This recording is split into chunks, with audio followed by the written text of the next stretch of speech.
From the dawn of our species, what we know of the universe has come from what we could see, from light.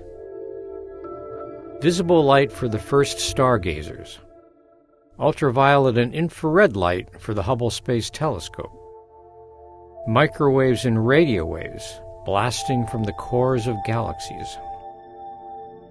But there are other vibrations we can't see. 100 years ago, Albert Einstein proposed his theory of general relativity.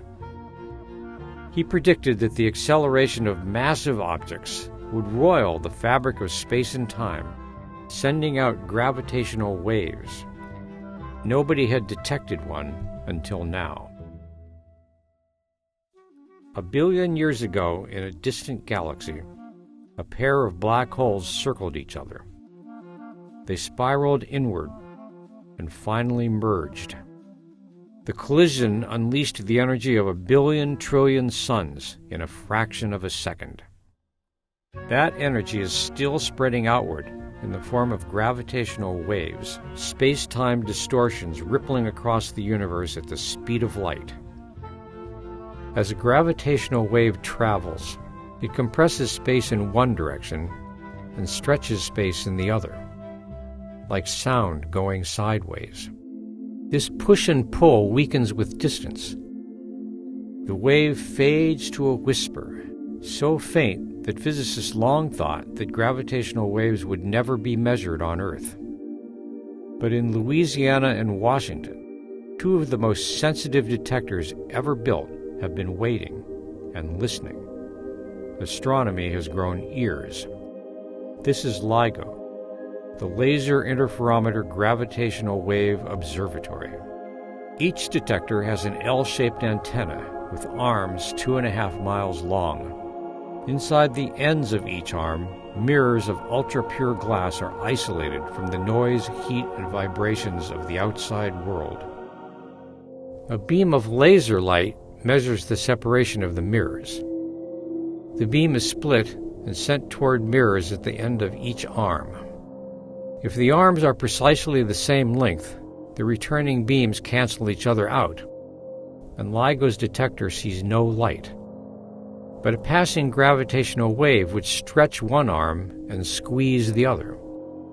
The resulting discrepancy is tiny, a fraction of the width of a proton, but enough to misalign the beams and light up the detector in a rhythmic pattern. On the 14th of September 2015, LIGO detected a flickering light and turned it into a sound wave. A chirp. It was the echo of the marriage of those two black holes, a cosmic cataclysm that happened 1 billion years ago.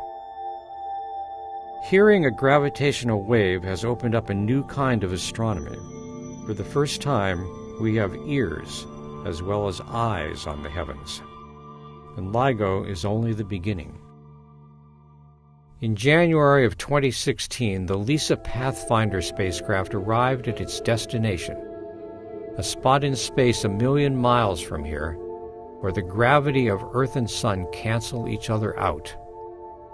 A quiet place to attempt the impossible, keeping 2 cubes of gold and platinum in perfect freefall and perfectly still.